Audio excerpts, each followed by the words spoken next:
No dia em que você nasceu, os anjos tristes por sua partida entoaram hinos harmoniosos e angelicais. Era uma despedida entre irmãos. Anjos de asas transparentes, sorridentes, juntos brincavam no céu.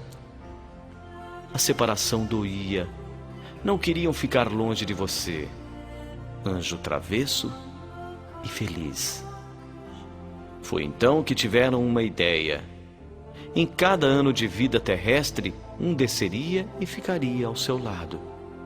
Assim, a cada ano, um deles lhe faria companhia e, aproveitando, mataria a saudade. A ideia foi aceita e festejada por todos. Depois daquele dia, você nunca ficou só.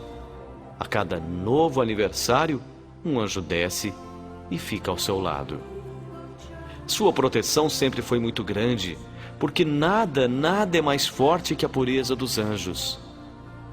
Hoje é seu aniversário, dia da troca da guarda, e eu gostaria muito de ser um deles para ficar com você, espelhando luz e amor ao seu redor. Como não posso, envio-lhe meu abraço, meu carinho e a minha prece, para que seu anjo da guarda seja tão iluminado quanto você. Parabéns. Dreams